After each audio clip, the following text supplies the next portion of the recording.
welcome you to this panel discussion on women in leadership in nonprofits and corporate philanthropy. It is my great pleasure to introduce you this morning to a rockstar panel of women who have themselves provided leadership and who have thought about the role of women in leadership in the nonprofit sector and in the world of corporate philanthropy.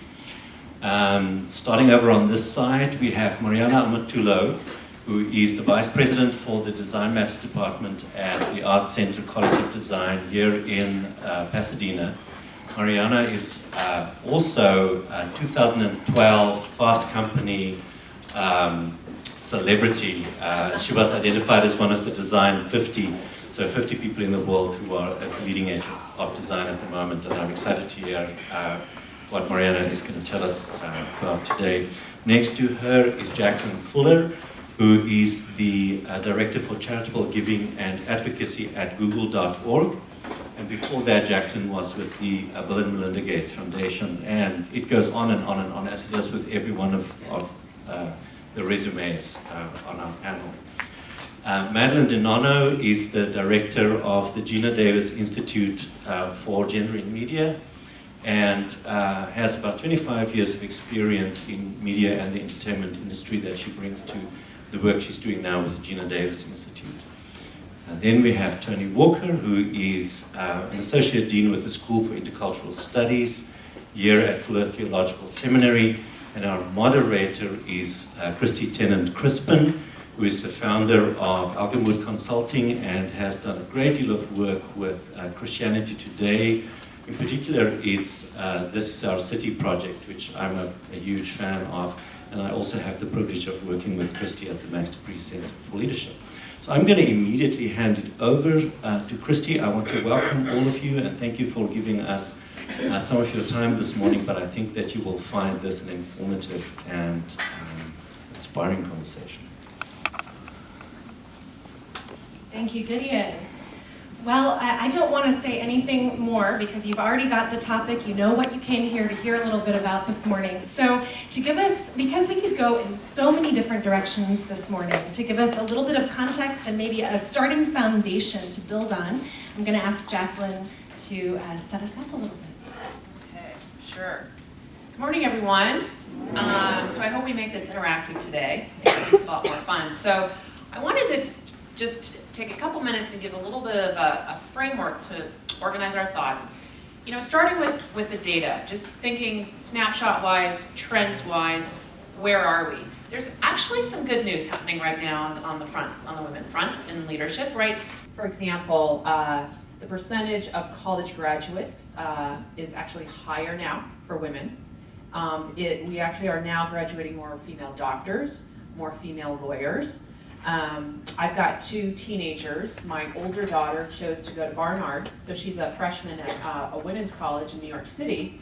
My younger daughter's going to Westmont in the fall, but I feel like she's also going to a women's college because it's more than 2/3 female.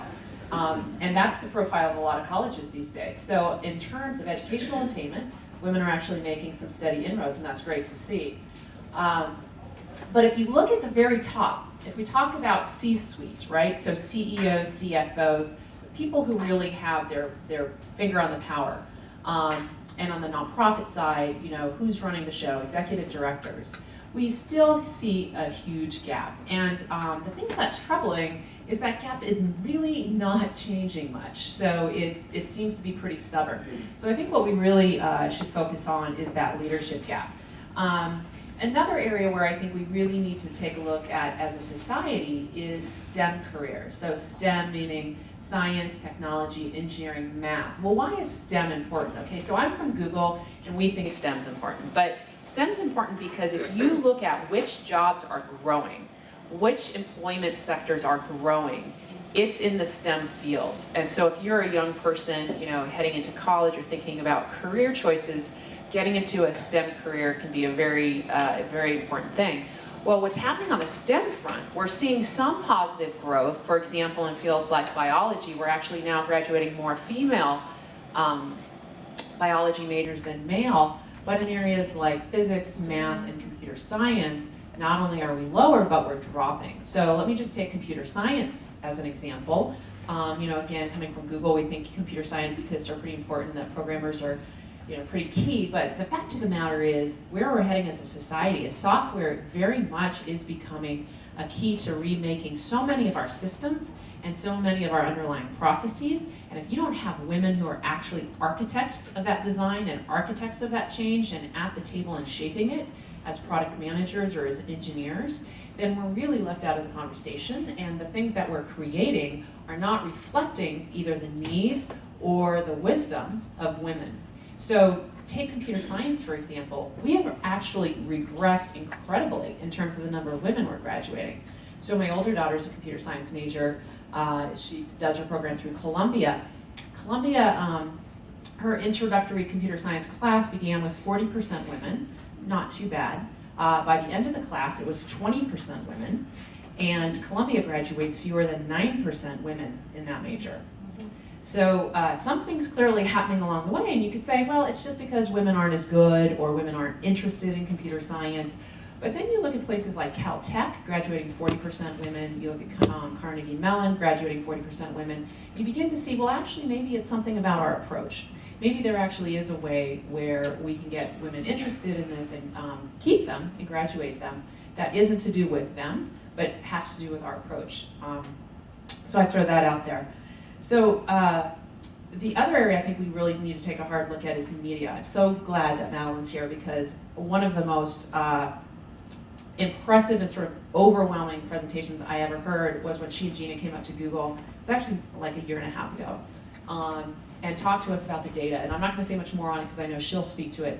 But if we don't change the media that our young girls and boys are digesting when they're very, very young, it's going to be that much harder to change mindsets and change frameworks later on. So I think that that's really key.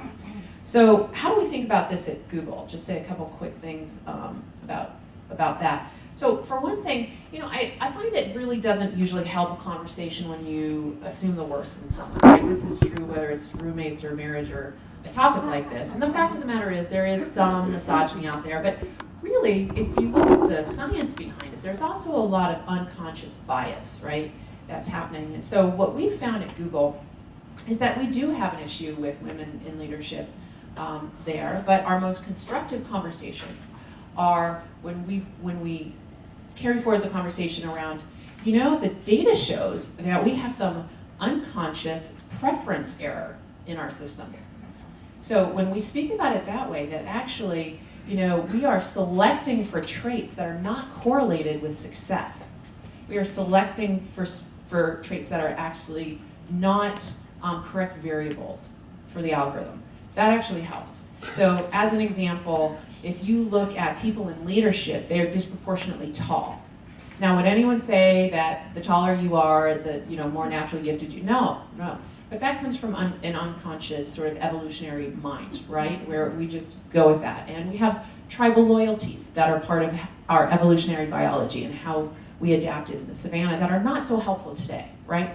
And so what's really helpful in the conversation at Google is if we can just sort of examine some of these unconscious biases and how they actually don't help us drive to better results, but actually drive us to worse results, people are really open to change.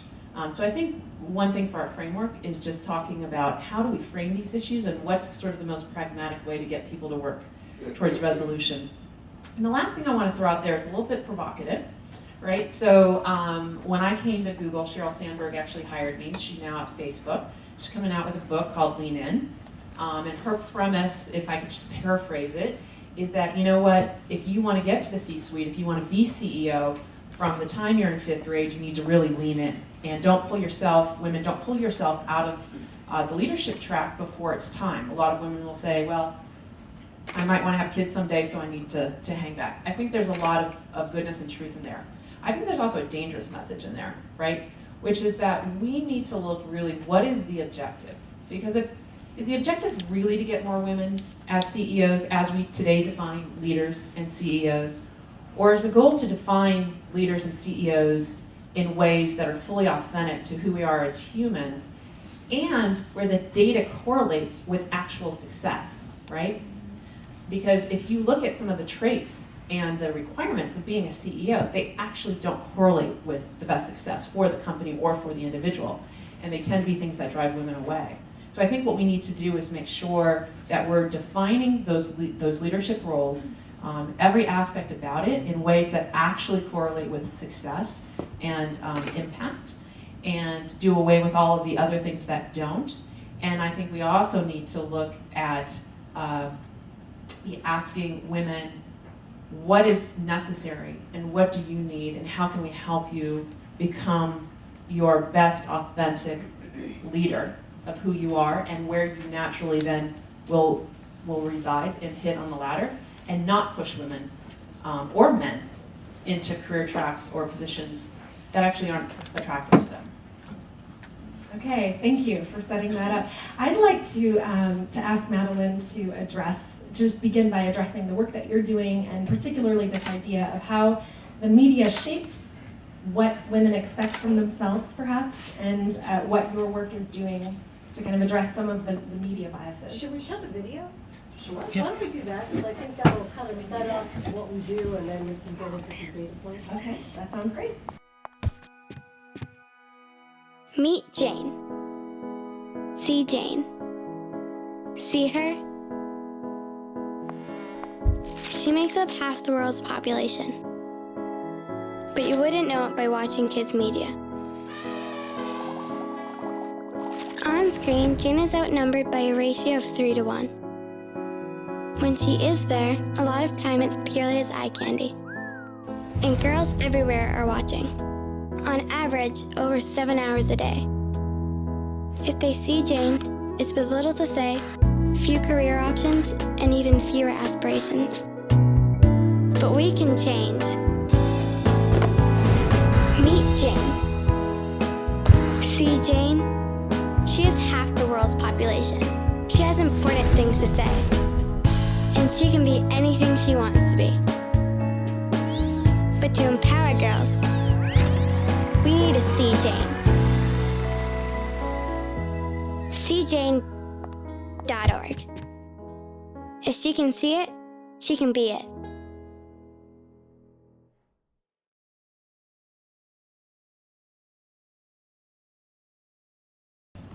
So we focus on how media portrays women and girls in media that's targeting children 11 and under. And the reason why we've chosen that demographic is because if you can change the mind of a child, you can change the world. So if all we've ever seen in this room are one female on TV in a show, or one female character in a movie, or one female executive in the company, etc., it's all we've ever seen. So to stop enculturating the next generation of content leaders, of policymakers, of parents, the best way to do it is to get to our children. And it's equally important that boys see girls taking up space and sharing the sandbox equally. And just to give a flip example of that, in Finland, because the Nordic countries are great at everything, they had a female president for so long that boys would write asking if they could ever be president of Finland.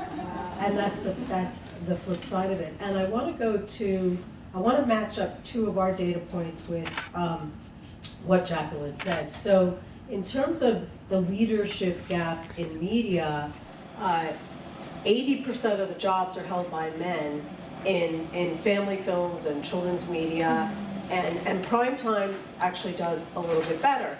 So according to 2011 statistics, women were 47% of the workforce. We know we're 51% of the population. And then I wanted to go right to what she was talking about with C-suite. So there's a lot of zeros, there's a lot of under 5%ers, and then I want to address the women and lawyer thing. So in terms of zeros, we looked at 11,927 speaking characters, which meant you had to say a word that somebody could actually hear you say. And across family films, it was 129 family films, it was 275 primetime shows, and it was 36 kids shows. And this is brand new data. And so we looked at the Bureau of Labor Statistics, which clearly identifies a number of sectors. And so we married up the media data against those sectors. So just to give you a sense, in terms of zeros, there are no women at the highest echelon of business and finance, in the legal area, or in journalism. In terms of under 5%, there were only 3.5%, meaning only 2 female characters in all of those films that were in the C-suite. In prime time, it was 14%, which was 7 characters, and in kids shows, again, only two characters. In political sphere, meaning presidents, vice presidents, 4.5%, which meant there was only 3 characters across 129 family films that showed a female in that position, 0 in kid shows, and about prime time, it was about 3 characters. In journalism, and then in terms of healthcare, which are doctors and law, there was about 20 to 25%, 30 to 40% across family films and prime time. And so one study that we don't have, which would be very interested, is the reason that there's lots of women coming out as lawyers and doctors because our data says that that's what we've seen. We've seen doctors and lawyers in movies and in prime time and in kids shows.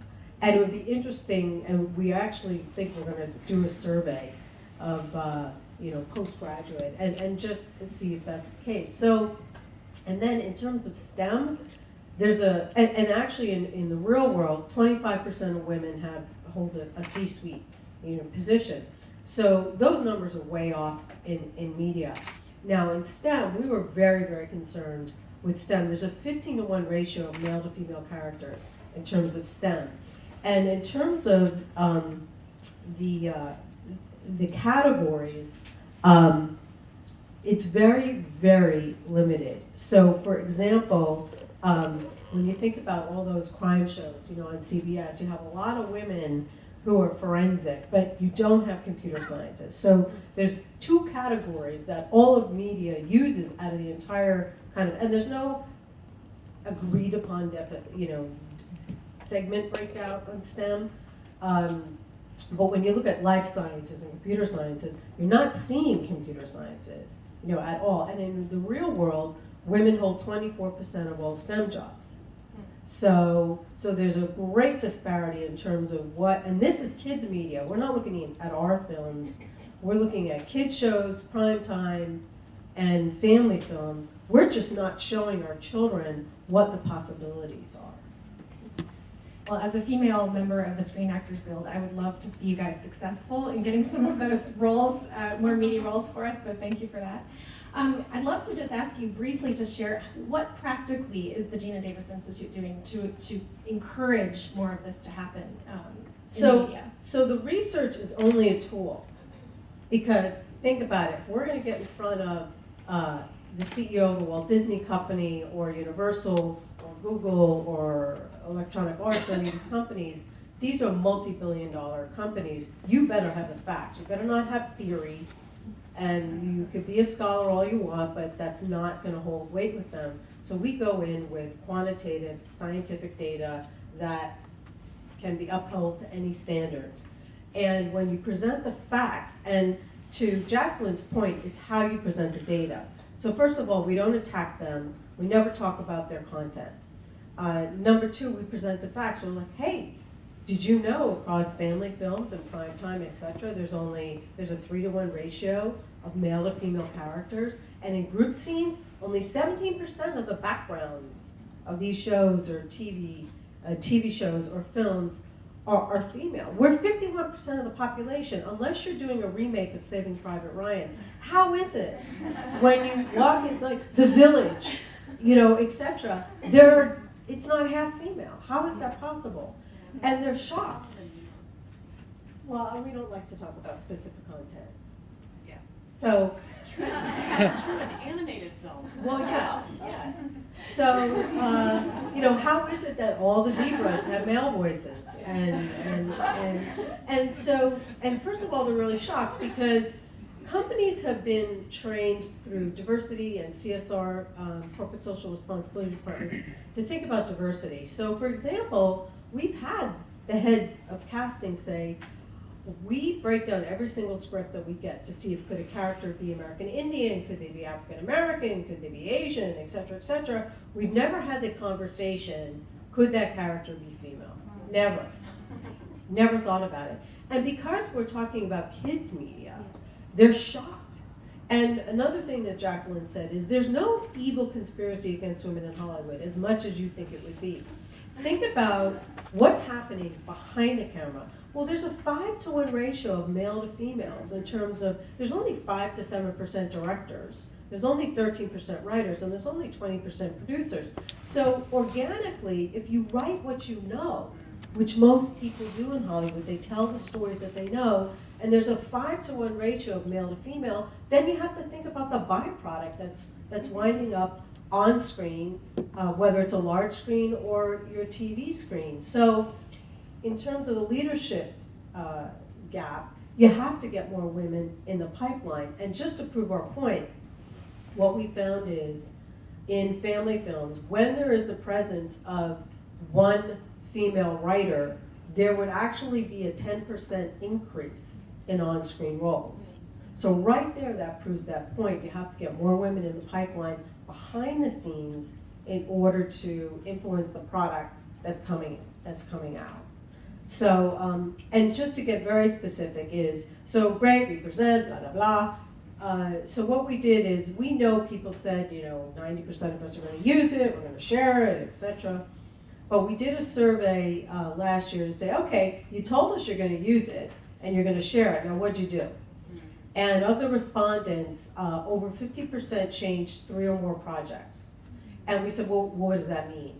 And they said, well, we desexualized them, we gave them a job, we took some non-speaking characters and made them speaking characters. So those were some of the things that they did. And so that's how qualitatively we're able to track, while quantitatively we keep measuring every few years the pipeline and those numbers to see how the needle's moving. Okay, thank you for that. Marianna, I'd love to bounce over to you because you also have a media presentation. Yes. Dealing in the design world and trying to kind of shape how we think about women in the design world. I'd love to give you a chance to set that up and to share that with us. Thank you, and good morning, everyone, and thank you, Gideon, for including us in this panel, and my colleague Penny in the next one. It's really a pleasure to be part of this conversation. And I got permission to kind of offer a little bit of a detour but come back to the conversation we're having this morning. So I'm here representing Art Center College of Design, so a sister institution in many ways to Fuller, not very far from here. How many of you in the audience, students, know about our center or are aware of the college? Show of hands from the Fuller community. Yes, we would love to see more exchange, I would say, between our schools. I had the great privilege more than 10 years ago to come to Art Center with a background really not in design and the humanities. Only now am I in the midst of a lot of design theory and quantitative work in a PhD. But when I came to Art Center, I came as someone who had spent a lot of time thinking about storytelling in museums with a background as a curator, and had the great opportunity to shape at the college a new department, a new program that looks at the intersections of all of the design disciplines we teach at the undergraduate and graduate level, and issues of social justice, issues of social innovation and equity, and of course the question of leadership and women's presence both locally, nationally, and globally around this big spectrum of issues is really important. This is the mission of the work our students and our faculty lead at our center through Design Matters.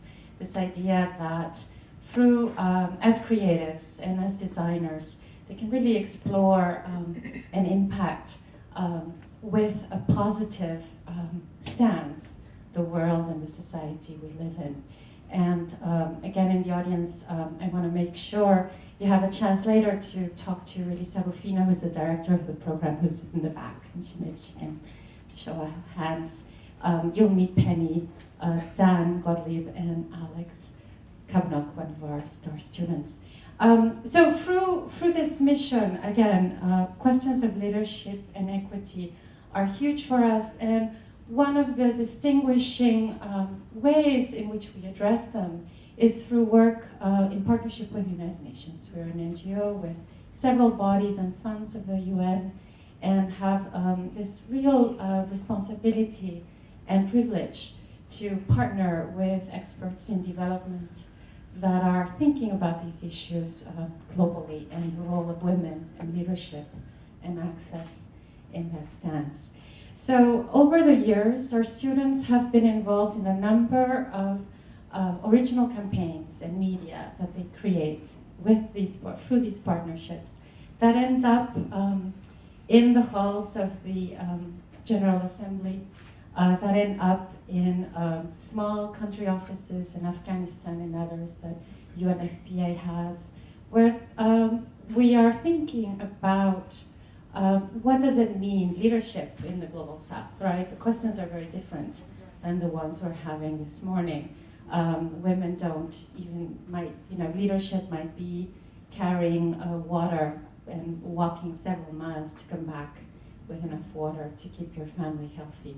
So what I thought I'll do now is share 3 very quick spots that have been seen worldwide, that have been created over time in the last few years, shedding light on some of the key human rights issues that are connected to women.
This last spot is obviously connected to the work the UN Population Fund is doing around issues of safe motherhood and maternal mortality.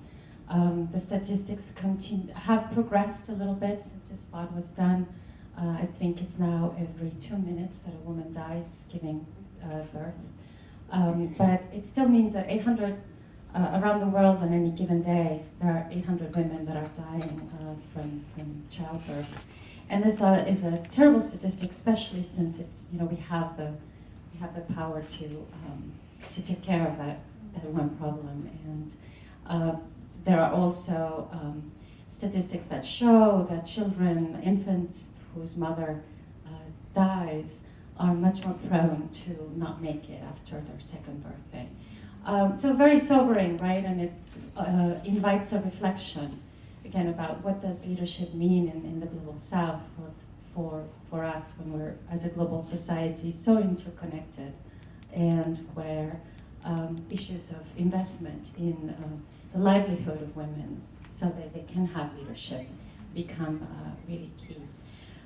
These issues are not that foreign to a city like Los Angeles either, when we think about public health and diversity and access of equity here in our own city of Los Angeles. And a very, in my mind, brilliant campaign that our students have developed in partnership with the USC Annenberg School and Keck School of Medicine that we're still working to deploy through LA County hospitals in the next year, is the campaign of Es Tiempo. And Es Tiempo is a public awareness and advocacy campaign that looks at the problem of cervical cancer as a cancer that is really preventable and not a threat to women's lives through the very simple Pap test that we know about, but one that strikes here in Los Angeles with our very large Hispanic populations at very, very high rates of incidence. And our students did a lot of work with focus groups and with our partners at USC to get to the data, to understand the numbers, and to speak with these women and really understand what were the barriers they were having to care. And it's not an economic barrier in that there are many free clinics here in Los Angeles where you can get this annual test that really helps with prevention and outcomes of health results. The study and the research with partners showed that a lot of the barriers are actually economic. So what does it mean to take a complete day off from work to wait and get tested, right? It's something that a lot of our communities here cannot afford doing, and that then leads to very profound and negative consequences. So the campaign Es Tiempo takes the very simple idea of a message that really says it's important, it's time, and equates it with the blooming of the jacaranda tree. Right around this campus and in Pasadena and throughout Los Angeles, as you know, every spring the city becomes a bit of purple with these jacaranda trees. And it becomes a free reminder that it's time to take your Pap test. And what is very beautiful and effective in the testing we've done with this campaign so far before rolling it out is that there's a whole economic side of this campaign with incentives that are built in addition to all these environmental graphics and wayfinding so women can find the free clinics for treatment. There is this idea that through incentives, let's say maybe a free phone card, you can get your test, you get a free phone card in rewarding you for getting the test, and you get another material incentive for follow-up, another one for recommending a sister, a cousin, a daughter to also get seen and treated. And some interesting ideas for partnerships that are not real yet, but that we think could be wonderful. So women getting a manicure with an OPI line or Avon, right, could see a fund accrue through this campaign. So back to the issue of the panel, I think it's interesting. We just had our State of the Union address, our president giving the State of the Union address, and for those of you who listened, right, the issue of women's equity and access in this country came up, right? Women still make 82 cents to $1 in salaries nationally.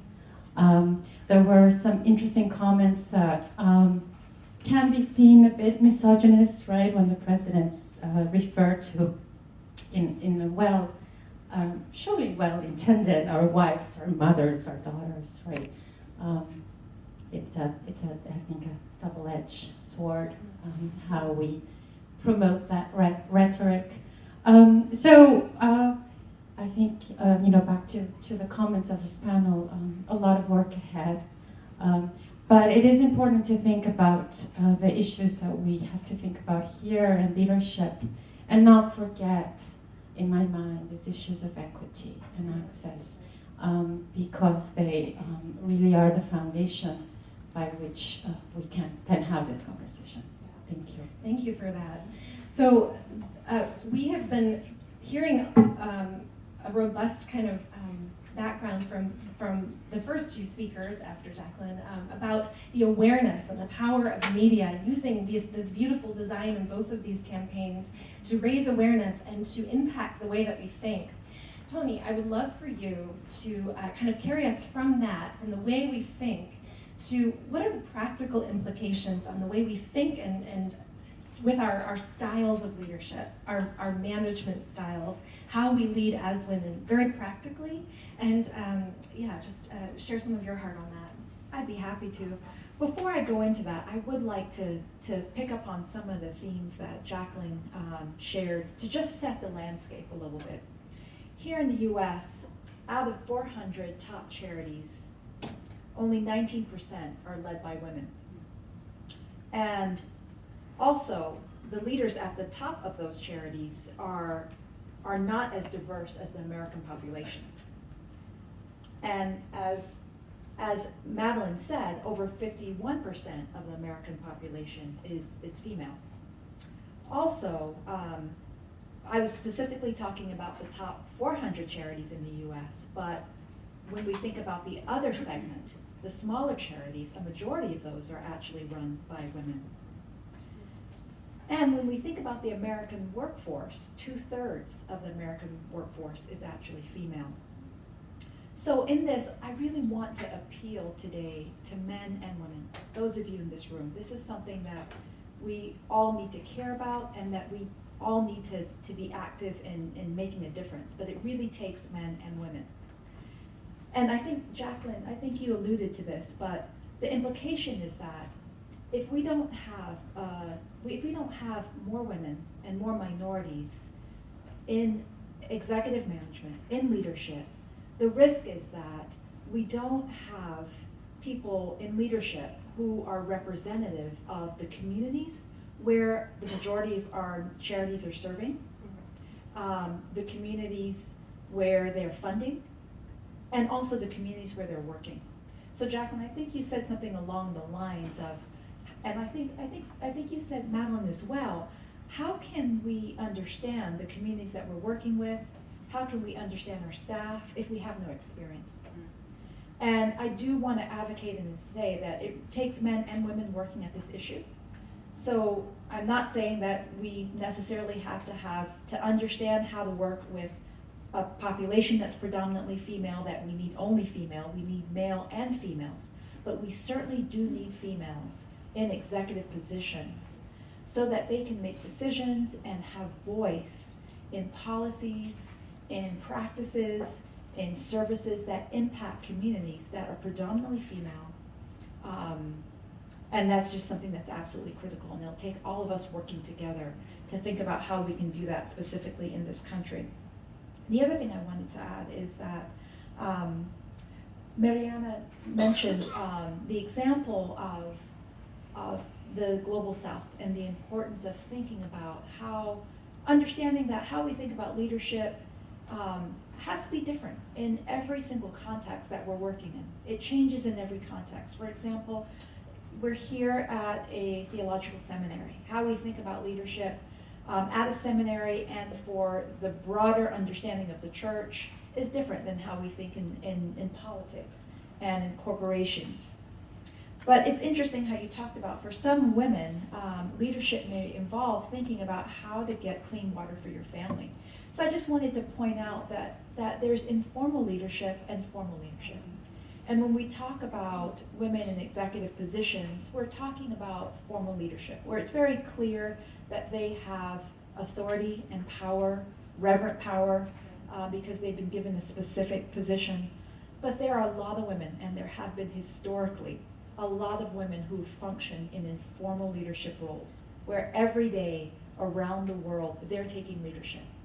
They're taking leadership in our nonprofit organizations, they're taking leadership in corporate, in governmental organizations, when we think about our schools, our healthcare industries, especially in industries that are caring and providing services for disadvantaged populations. Women are taking the lead in informal leadership. And I think what we all are advocating for here is, how then do we think about now, at this point in our history, how do we think about empowering and equipping women to take that next step into formal leadership roles in ways that they are truly empowered, that they are equipped, and they have the tools and the resources they need. And I think that comes in some of the examples you were given, Jacqueline, in thinking about STEM. in making sure that we're equipping our women to get the education in sciences and engineering and those particular fields. But as we think about specifically, what does this all mean in terms of our practices and our leadership styles? I think in many ways, some of the other women have touched on that and given some very good examples. But one of the things that I'm particularly passionate about is the intersection of gender and identity, diversity, and leadership styles. Identity is critically important. One of the best ways that when you get into reading about leadership, one of the most important characteristics a leader can have is a sense of self-awareness. A leader has to understand where their skills, where their giftedness are, and know how to utilize those skills and gifts. So it's critically important that women and men understand women in terms of their identity, understand the gifts that they bring to the table, understand why certain characteristics that women may have, and men may have as well, are particularly critical for leadership at a particular time and in a particular context. So it's critical that we're all thinking about identity issues, understanding our own identity and understanding the identity of our colleagues. If we think about wanting to empower women, wanting to empower ethnic minorities in terms of leadership, we have to understand their identity. We have to take time to understand. One of the books that I want to recommend for those who are interested, there's a book called Shiftings, The Double Lives of Black Women in America. It's written by Sharice Jones and Kumia Shorter Gooden. For those of you who are familiar with Dean Winston Gooden in the Fuller community, Dean of the School of Psychology, Kumia Shorter Gooden is his wife. But it's a book about African American women in America and how they live double lives, how they balance their lives in the workplace in addition to balancing their lives within their families. So understanding the double lives that women lead is critical in understanding their identity and understanding how they operate in terms of leadership. The other thing in terms of leadership styles, there's so much literature, so I'm not even going to attempt to address leadership literature, but there's so much literature out there about different styles of leadership, different styles of women in leadership. And one thing I want to just point out in terms of thinking about, especially Asian context, there's something called father leadership, just to give you a little bit of a case study. And that is a particular type of leadership where leaders are displaying characteristics that tend to demonstrate the types of characteristics that fathers display. I think even as you were talking about, Marianna, you know, the president talking about caring about our mothers, our wives, our children. In terms of thinking about our society, we still tend to sometimes think about our society in maternal and paternal type context. So in father leadership, it's recognized, especially when you look at India and Indonesia, Malaysia, Singapore, this idea of leaders needing this style of leading like fathers. But the interesting thing is when you look at some of the women in leadership in those contexts, women are able to operate in father leadership styles and father leadership skills. So it isn't so much a matter of recognizing that a leadership style is called father leadership or maternal leadership, but recognizing in a particular circumstance, women can operate in using leadership styles that sometimes are attributed to what someone would consider father-type leadership styles. I'm not advocating that, but what it says to me is that we still have a lot to understand in terms of how we understand leadership, because we're still using old paradigms that are based on gender, when the reality is that in any given particular situation, what we need is a leader that is gifted and skilled for that particular context and that particular time. And the best way that we can empower leaders, especially women as leaders, is to give women the space to lead with their skills. Whether those skills tend to reflect skills that are traditionally thought of as male type skills, or whether they flow in skills that are considered what society would say are more like female. I'm arguing we've got to push past those boundaries and just recognize that we all lead in multiple different ways. we lead in ways that sometimes are more reflective of maternal ways or paternal ways, and we lead based on the context. And we've got to create space to understand that, push for literature that is studying leadership that moves beyond just looking at gender and limiting men and women to certain types of leadership. And I think that's one way that we can impact the practices of women in leadership, is one, understanding different leadership styles with new paradigms, and training and empowering and equipping women and men to lead in new ways. We have about 3 minutes left, and so I want to end our time together by touching on something that we communicated about ahead of time over email before we came and joined you today, and that was the advice that we would give. Jacqueline brought it up. What are we going to tell our daughters? I don't have any daughters, but I have 2 young employees, and I'm about to add a third. Besides her paycheck, what do I give her? And so I'm going to answer it, and then I'm going to go down the line and ask you to share just briefly. The thing I give her is mentorship. In addition to her paycheck, I think on a regular basis we have a monthly staff call, and I think, how can I build some mentorship into this call to give them some advice that changed me and helped me become someone who has the confidence to expect the best as a leader.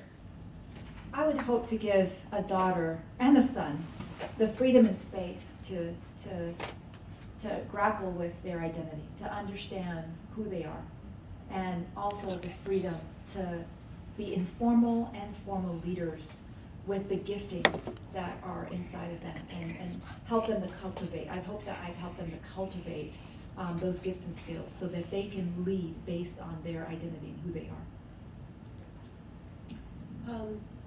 If we're talking about leadership, and if we're talking about an employment situation, not a parent-child situation, personally what I've always done is understand what the person's hidden agenda is, because you have to, because there's a lot of churn in companies. So clearly you're going to hire someone to deliver a certain type of skill and competency, but you really have to understand it, particularly with younger or people who are just getting into a company after college. You've really got to understand what's going on in their head and where their goals are, because if you don't understand what their long-term goal is and you don't help them to get there, then you're going to lose them after 15 to 18 months, because when people are in their 20s, they change jobs like, I change shoes. So in terms of retention, there's acquisition, it's easy, but in terms of retention, you really have to understand that. And so I've always made sure I understood that. So I knew even if after 2 years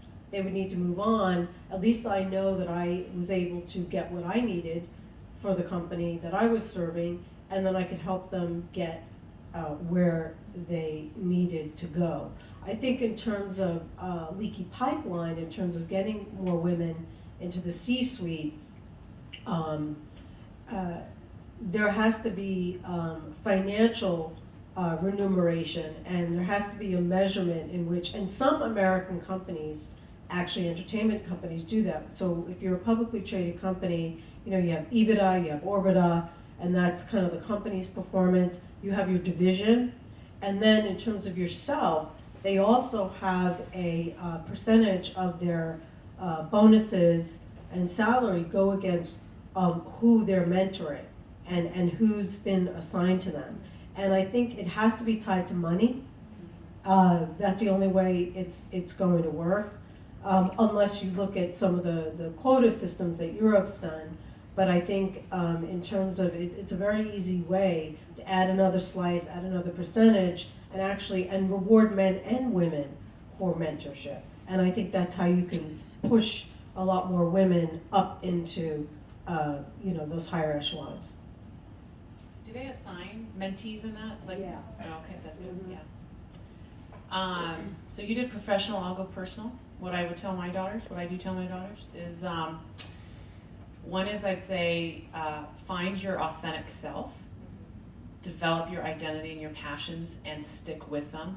Don't sacrifice that. I stayed home for 4 years when my kids were young, and I think it is possible to excel and become a leader and take time to do things that are important to you, right? My second piece of advice is honey, you can major in anything you want, but if you want me to pay for your college, it has to be math or science.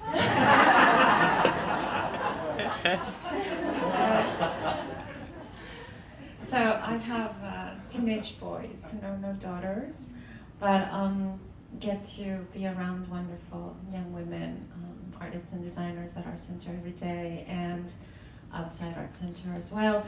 I think the advice I always give, and this comes from maybe having grown up as a kid of diplomats around the world and changing contexts all the time, and then kind of embracing that sense of change as a positive, is learn to live with uncertainty. Because I think more and more we're in a world that is accelerating in terms of patterns of change.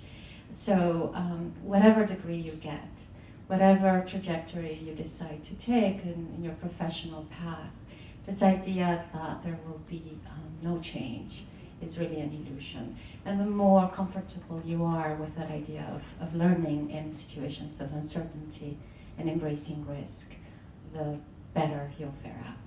Wonderful. And with that, I'm going to hand it over to Gideon Strauss. Thank you so much.